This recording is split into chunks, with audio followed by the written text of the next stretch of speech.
Buenos días, muy buenos días, damas y caballeros. Aquí comienza Uno más Uno. Milicen Uribe y quien les habla, Alberto Bullón. Le damos la bienvenida a esta nueva Arranca entrega. el programa y arranca también la semana laboral, la última ya de este mes de enero. La última semana del mes de enero, Milicen, así es. Y se va la semana sin que la agenda de prioridades que se había trazado el gobierno se haya desarrollado. Así es. Nos referimos a cambios importantes en la administración pública que van desde fusionar instituciones. Ustedes saben que hay 6 ministerios en proceso de fusión para crear solo 3, eliminar 3, y otras instituciones descentralizadas que tampoco se avanza en ese proceso. Por ejemplo, el Instituto Agrario Dominicano debió desaparecer para que sus funciones se lo asuma el Ministerio de Agricultura.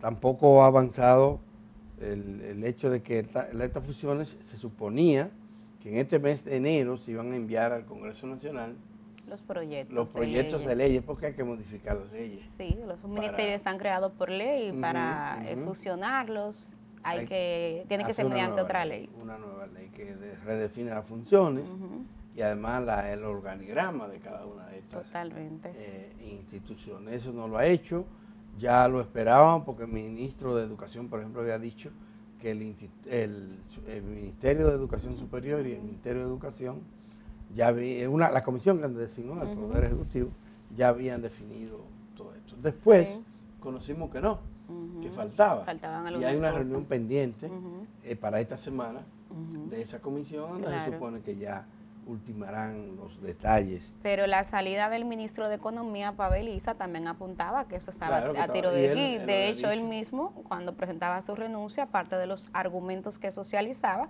era que ya ese proceso estaba avanzado y que ya no era necesaria su permanencia en el cargo. Pero parece que faltan cosas. Sí.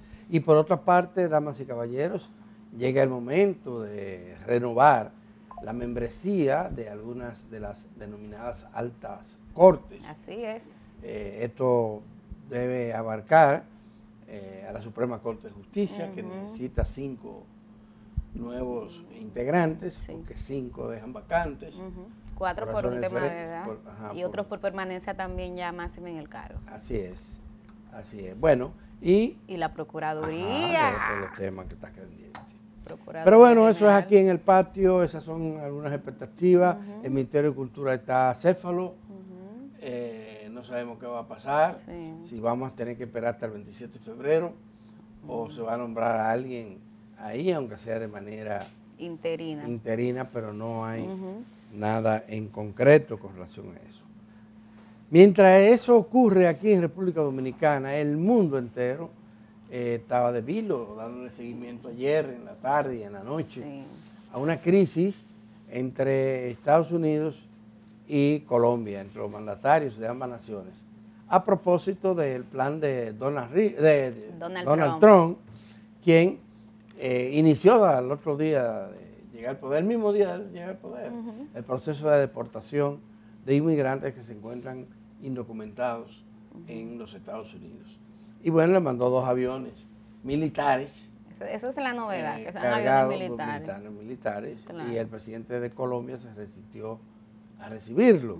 Dice que serán condiciones indignas. Sí, porque estaban esposados, Adalberto. Esto es esposado en aviones militares. Exactamente, inclusive con cadenas también. Exactamente. Es algo indigno. Bueno, el tema es que eso generó una crisis muy fuerte y se intercambiaron decisiones, aumento de aranceles, muy fuerte, cierre del consulado provisionalmente.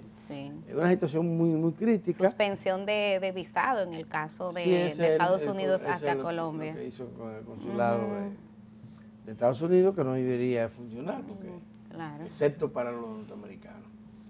Bueno, al final de la jornada, la vocera de prensa de Donald Trump anunciaba que se había llegado a un acuerdo y que Colombia había aceptado sin condiciones a recibir a los militares. El presidente de Colombia había dicho que iba a mandar un avión, su avión presidencial. Sí, el avión presidencial, a los Estados Unidos. De esa última decisión o información no se tiene reacción todavía, o por lo menos hasta esta hora no la tenemos oficialmente. Pero bueno, si es así, y decía ella, se había puesto fin y quedaron sin efecto las medidas. Hay que ver lo que va a pasar. Ahora, Millicent, esto sí que pone de relieve un tema muy, muy crucial, es la vuelta al poderío de una nación para imponérsela a las otras. Y de mala manera. Colombia lo estaba recibiendo, bueno, pero tenemos que aplicar un protocolo mínimo para estas deportaciones. Que ya los hay, es un tema de cumplirlo. Es lo que está planteando. Donald Trump dice que van todos para afuera en cualquier condición y además ha dicho y ha reiterado que son delincuentes. Y yo oigo hasta comentaristas dominicanos y extranjeros hablando de delincuentes. A personas, algunas de ellas tenían 16 años en los Estados Unidos trabajando con toda honestidad. No han cometido el primer delito. Tienen propiedades, casas, tienen familias, tienen trabajo. O sea, es una situación difícil decir que ese tipo de personas son delincuentes. Son indocumentados, ¿cierto? Pero, y usted podría decir, ha violado la ley migratoria de los Estados Unidos. Sí, pero no es una ley penal, no estamos hablando de... No han cometido un crimen. Y además generalizar y entrarlos a todos en un paquete, eso tampoco es justo. No, parece que no. Y bueno, Millicent, el tema es que América Latina tiene mucha gente en Estados Unidos. Hay una interdependencia en los Estados Unidos. Ellos se benefician del trabajo barato de los inmigrantes y América Latina se beneficia de una oportunidad de crecimiento, de desarrollo personal y colectivo de la gente. Y oigan ustedes, damas y caballeros, ayer en Puerto Rico hicieron redadas contra los dominicanos. Se metieron al barrio obrero. No se sabe con exactitud cuántos dominicanos fueron apresados. Se habla de que en una barbería, solo en una barbería, apresaron a 8. Le están pidiendo papeles legales. El que no lo tiene va para la camiona. Se lo llevan. Y entonces estaremos viendo acá que lleguen esos dominicanos nuestros deportados. Fíjate que la gobernadora de Puerto Rico había dicho que eso no iba a ocurrir. Que allá no. Pues sí. Sí, porque el tema metió a la federal, es exacto, que el poder federal se impuso ahí al gobierno local y es una política que viene directamente en términos federales. Pero tú sabes que este episodio, este match entre el presidente colombiano y el presidente de Estados Unidos señala el reto que tiene América Latina de cómo lidiar con el gobierno de Estados Unidos. Trump es un interlocutor difícil, porque es extremadamente emocional, no piensa, se siente, como tú muy bien has dicho, con ese superpoder y toma medidas desproporcionadas. Porque toda esa medida que él anunciaba ayer en comparación con una nota de protesta que con toda razón elevó el presidente colombiano, eso definitivamente no se corresponde. Hay presidentes latinoamericanos, el caso por ejemplo de la presidenta de México, Claudia Sheinbaum, que han manejado la situación con cabeza más fría, pero hay presidentes como el caso de Gustavo Petro, que tienen la mecha más corta, como se dice aquí en el argot dominicano.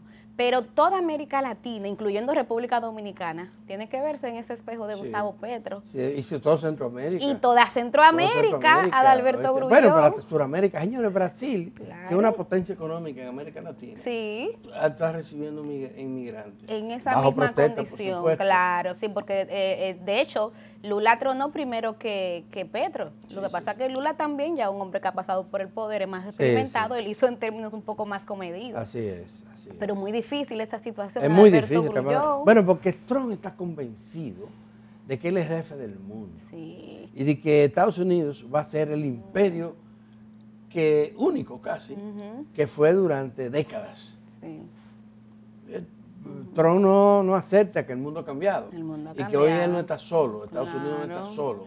Es un mundo multipolar. Es un mundo multipolar, con potencia fuerte. Yo te diría, tanto casi cercanos a Estados Unidos. Sí, el caso de China, por ejemplo, es uno. Por ejemplo, la India. Sí, la India, claro. La Unión Europea como bloque. Sí. Bueno, vamos a ver. Él le dice que ya está cumpliendo con todas sus promesas. Hay una de ellas que era eliminar la guerra en Ucrania en 24 horas. Que avance en eso. Se le fue la semana, no lo ha logrado todavía. Claro. Y vamos a ver lo que va a ocurrir, pero lo cierto es que la inmigración está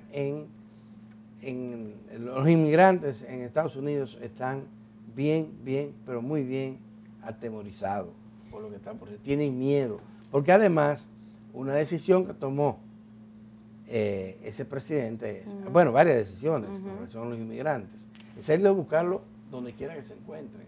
Claro. Puede estar enfermo en un hospital y hasta ahí puede ir el equipo a buscarlo. Pero además, Trump, mediante simplemente una ordenanza, eliminó un derecho constitucional, que es el que establece que el que nace allá es norteamericano. La nacionalidad por territorio. Por territorio, independientemente de cuál ha sido su origen, claro, de los padres. Sí, si están regular o irregular. Bueno, pues él ha determinado esto. Y de hecho el desafío se extiende no solamente a Latinoamérica, al mundo, porque Trump está socavando uno de los principios fundamentales en los que avanzó la humanidad y el mundo después de la Segunda Guerra Mundial, que es cuando se creó Naciones Unidas. ¿Y por qué se creó Naciones Unidas? Porque la experiencia alemana con los nazis nos demostró que esa visión del superestado poderoso que es capaz de imponerse y de llevarse por el medio todos los derechos humanos era una visión equivocada. Y en eso fue que avanzó el mundo. Y a eso, Adalberto Grullón, contra eso es que está atentando Donald Trump. De modo que ahí también hay un reto para el mundo. Y por otro lado, que aprovecho también la oportunidad para que República Dominicana se vea en ese espejo, porque eso es lo que decimos, cuando aquí en Uno Más Uno decimos, mira, tenemos derecho a deportar, pero hay que hacerlo en condiciones humanas, es ese tipo de cosas que nos estamos refiriendo. Sí. Y eso no se ve bien en Estados Unidos, pero tampoco se ve bien aquí en República Dominicana. Entonces hay que ir tomando sus apuntes para que vean. Así, bueno, vamos a ver lo que va a hacer Donald Trump en el mundo. Pero pareciera que ya Trump tiene 3 meses y apenas una semana, de tan intenso que ha sido estos primeros días, caramba. Y vamos a ver si le va a dar resultados a su política. Pues todo es arancel. No. Muchas de esas medidas migratorias pudieran tener repercusión en términos económicos. Pero además pueden repercutir internamente. Vamos a ver si el pueblo norteamericano va a resistir a un gobierno, a un gobernante que actúe como lo está haciendo. Sí, una sociedad que también está polarizada, porque es verdad, Trump ganó mayoritariamente, pero también hay personas que resisten este tipo de ideas, este tipo de medidas. Vamos a ver lo que va a pasar. Por eso es lo que hay, damas y caballeros. Aquí, por otra parte, en el patio, durante la semana pasada estuvimos viendo muchos conflictos en el Ministerio de Educación, que enfrenta la actitud de la Asociación Dominicana de Profesores con las directrices del Ministerio de Educación. En el Cibao particularmente hay problemas. Y serios. Se ha denunciado falta de aulas, dice falta de personal. Se habla mucho de que no hay conserjes, o que son limitados los conserjes en las escuelas, personal administrativo. Sí. En las escuelas hay que verificar qué pasa con eso. ¿Qué pasa con eso? Miren, en Japón no hay conserje en las escuelas. ¿Y cómo funciona? Profesores y alumnos. Entre todos. Y es parte del entrenamiento. Claro, eso ayuda. Y hay que mantener limpia la escuela. Mira, qué interesante, no conocía esa experiencia. Sí, hay que mantenerla limpia, las escuelas obligatoriamente. Claro, aquí tenemos de más a veces. Lo único que los conserjes, el personal administrativo, los vigilantes, son designados por preferencia política, por el partido de gobierno. Y entonces muchos de ellos se creen superior a se consideran por encima hasta de la administración de las escuelas. Sí, claro. Como es que tú dices, el que nombra manda. El que nombra manda. Así es. Así es. Entonces cuando lo llaman a la atención, no, mire, mi jefe no está aquí. Así es. Y los reponen. después se lo cancelan y vuelven y lo reponen. Por la situación. Pero hay denuncias que debe atenderla el Ministerio de Educación. Debe de atenderla porque son serias. A esto se le suma un tema que parece recurrente en varios lugares. Lamentablemente ya es recurrente. El tema de las intoxicaciones por uso indiscriminado e inadecuado de agroquímicos. Eso es terrible, señor. En el Cibao, en 2 lugares, se ha anunciado que esto ha ocurrido en las últimas semanas.